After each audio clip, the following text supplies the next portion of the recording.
Hello दोस्तों, कैसे हो आप लोग। मेरा नाम है दीपक और मैं स्वागत करता हूं अपने इस यूट्यूब चैनल सिविल एनालिसिस में। आज हम इससे रिलेटेड कर्नाटका से रिलेटेड कुछ इंपॉर्टेंट करंट न्यूज की बात करेंगे जो आज के हिंदू एडिटोरियल में है। तो चलिए बात करते हैं। हमारा आज का जो टॉपिक रहेगा वो रहेगा कर्नाटका ने क्या किया है। जो इलेक्ट्रिक व्हीकल की चार्जिंग स्टेशन है इंडिया में लगाए जाने थे, उसमें सबसे टॉप जो है वो कर्नाटका ने किया है। तो इसके बारे में हम डिटेल एनालिसिस करेंगे। क्या क्या इंपॉर्टेंट टर्म्स है उनके बारे में भी जानेंगे और कैसे जो आर्टिकल है जो हिंदू न्यूज़पेपर में आया है उसके बारे में डिस्कस किया गया उसके बारे में जानेंगे। तो चलिए स्टार्ट करते हैं टॉपिक को। अगर हम बात करें सबसे पहले टॉपिक की, तो ये न्यूज में क्या है, क्यों है। तो अभी क्या हुआ है, कर्नाटका ने क्या किया है, टॉप किया है हमारे जो number of electric vehicle charging station है। देखिए यहाँ पे बात हो रही है चार्जिंग स्टेशन की, यानी कि जब आप एक व्हीकल लेके आते हो इलेक्ट्रिक व्हीकल, तो उसमें चार्जिंग में प्रॉब्लम होती है। यानी कि अगर आप रास्ते में जा रहे हो और कहीं चार्जिंग खत्म हो गया तो क्या करोगे। तो उसके लिए कहीं ना कहीं इंडिया में ये चीज चलाया गया है कि इंडिया में चार्जिंग स्टेशन को लगाना पड़ेगा, क्योंकि हमारी सबसे पहले प्रायोरिटी होगी कि भाई हम पहले सबसे पहले चार्जिंग स्टेशन को इनेबल करें। अगर हमारे पास चार्जिंग स्टेशन नहीं होगा, लोग व्हीकल्स तो ले लेंगे, लेकिन जब अगर चार्जिंग ही नहीं होगा तो ऑटोमेटिकली लोग क्या करेंगे, स्विच किस तरफ करेंगे, इलेक्ट्रिक व्हीकल की सॉरी पेट्रोल और डीजल व्हीकल की तरफ। ठीक है, तो वो उससे पहले हमें क्या करनी पड़ेगी, चार्जिंग स्टेशन पहले लगाने पड़ेंगे। अलग अलग एरिया में जो है चार्जिंग स्टेशन लगाने पड़ेंगे। लेकिन प्रॉब्लम क्या आती है, कुछ एरिया में कुछ पॉकेट्स में ऐसे भी है जहाँ चार्जिंग स्टेशन लगाना थोड़ा सा मुश्किल हो जाता है। जैसे कि हमारे जो नॉर्थ ईस्ट के स्टेशन एरिया हो गए, या फिर आपके जो नॉर्थ के एरिया हो गए, क्योंकि वहाँ पहाड़ी इलाका है तो चार्जिंग स्टेशन जो है थोड़ी मुश्किल से लग सकते हैं। लेकिन जिन स्टेट्स में लग सकते हैं वहां की अगर रिकॉर्ड निकाला जाए, जो कि कर्नाटका ने यहाँ पे किया है, टॉप किया है, जिसमें इलेक्ट्रिक व्हीकल के जो चार्जिंग स्टेशन है इंडिया में सबसे ज्यादा जो है इन्होंने लगाया है। ठीक है, अगर हम बात करें इलेक्ट्रिक व्हीकल की, तो इलेक्ट्रिक व्हीकल में यहाँ पे अगर स्टैटिस्टिक देखें तो स्टैटिस्टिक किसके द्वारा दिया गया है, ब्यूरो ऑफ एनर्जी इफिशियंसी। किसके द्वारा, ब्यूरो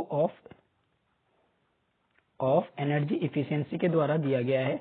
इसने इसके बारे में बताया। अगर मान लीजिए क्वेश्चन आता है कि चार्जिंग स्टेशन के बारे में रिपोर्ट हमारे कौन पब्लिश करता है, तो या फिर कौन देखता है, तो ब्यूरो ऑफ एनर्जी इफिशियंसी।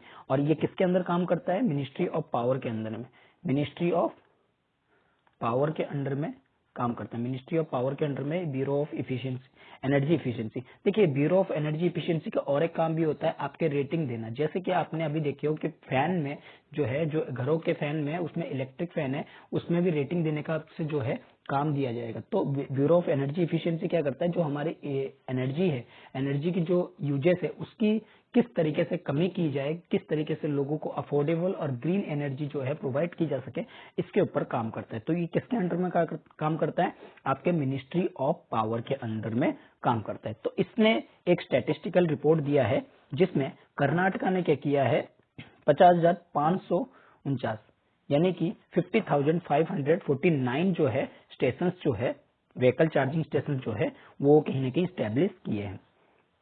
और अगर बात की जाए बेंगलुरु में सबसे ज्यादा स्टेशन, पब्लिक चार्जिंग स्टेशन लगाए गए, जो जिसका आंकड़ा बताया जा रहा है 4,281, यानी कि 4,281 जो स्टेशन है वो सिर्फ और सिर्फ बेंगलुरु के अर्बन डिस्ट्रिक्ट में ही लगाए गए हैं। ठीक है, जो कि कॉन्स्टिट्यूट करता है 85% ऑफ चार्जिंग इंफ्रास्ट्रक्चर को इन द स्टेट्स में। ठीक है, अगर हम बात करें 2017 की, यानी कि 2017 की अगर बात करें, तो कर्नाटका यहाँ पे सबसे पहली बार इलेक्ट्रिक व्हीकल की पॉलिसीज को लेके आया था। ठीक है, इलेक्ट्रिक व्हीकल की पॉलिसीज को लेके आया था और आज के टाइम पे ये लीडिंग कर रहा है पब्लिक चार्जिंग स्टेशन में। वहीं अगर बात की जाए महाराष्ट्र की, महाराष्ट्र में अभी तक 3,079 जो है वो लगाए गए। एक्चुअली ये 50,000 नहीं है, वो 5,549 है। ये आपका यहाँ पे ये मिसप्रिंट हुआ है, 5,549 है, 50,000 नहीं है। अगर वहीं पे दिल्ली की बात करें तो 1886 जो है वो चार्जिंग स्टेशन लगाए गए। केरल की बात करें 958 और तमिलनाडु की बात करें 643, उत्तर प्रदेश की बात करें 583, जहां राजस्थान की बात करें तो 500 इन्होंने क्या किया है, चार्जिंग स्टेशन को इंस्टॉल किया है। अगर हम नंबर ऑफ इलेक्ट्रिक व्हीकल्स की बात करें, उत्तर प्रदेश जो है अभी तक सबसे ज्यादा है, क्योंकि उत्तर प्रदेश में देखिए बड़ा स्टेट है, बड़ा स्टेट के बाद यहाँ पे पॉपुलेशन ज्यादा है, तो ऑटोमेटिकली यहाँ पे लोग क्या ज्यादातर मोटिवेट हो रहे हैं कि वो इलेक्ट्रिक व्हीकल की तरफ मूव ऑन करे।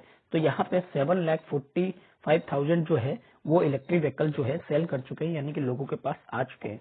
उसके बाद अगर महाराष्ट्र की बात करें तो 4,15,000, कर्नाटक की बात करें 3,31,000 जो है इलेक्ट्रिक व्हीकल जो है इन शहरों में, इन स्टेट्स में दौड़ रहे हैं।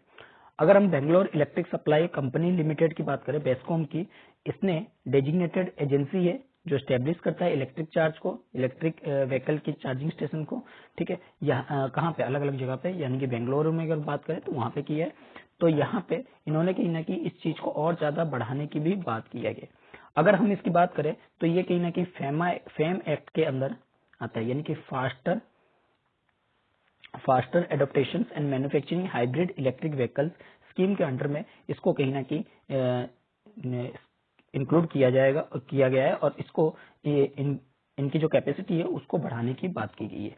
यहाँ पे कर्नाटक की बात की जाए तो इलेक्ट्रिक व्हीकल अगर बात की जाए तो 2023 में जहां 9,703 था, वहीं 2021 में ये बढ़कर 33,306 हुआ है। और वहीं अगर हम बात करें 2023 की तो 1.52 लाख जो है इलेक्ट्रिक व्हीकल को सेल किया गया है। आगे अगर बात करें तो सबसे पहले अगर बात करते हैं ब्यूरो ऑफ एनर्जी इफिशिएंसी, ये क्या है?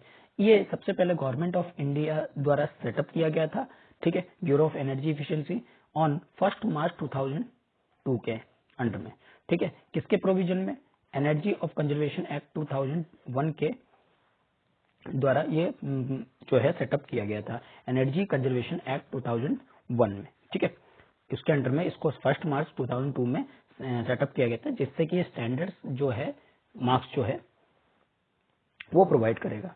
अगर यहाँ पे बात करें तो ब्यूरो ऑफ एनर्जी एफिशिएंसी का जो मिशन है वो क्या करता है? वो असिस्ट करता है, डेवलपिंग करता है पॉलिसीज को, स्ट्रेटेजी को, जिससे कि लोग सेल्फ रेगुलेट हो सके और मार्केट प्रिंसिपल हो सके। यानी कि मार्केट में जो भी आपके अप्लायंस घूम रहे हैं, जैसे कि फैन, हीटर वगैरह, तो लोग क्या करें, किस चीज को खरीदे, कैसे अच्छा चीज खरीदे, तो वो चीज होना चाहिए। और स्टैंडर्ड को मेंटेन रखना, क्योंकि अगर कोई भी स्टैंडर्ड की, अगर हम फैन ही सपोज करो लेके आते हैं और हमें पता नहीं है वो कितना इलेक्ट्रिक कंज्यूम करता है, तो ऑटोमेटिकली हम क्या करेंगे, अपनी इलेक्ट्रिसिटी को तो बर्बाद कर रहे हैं, और वो फैन पता चला 2 महीने ही चला और खराब हो गया।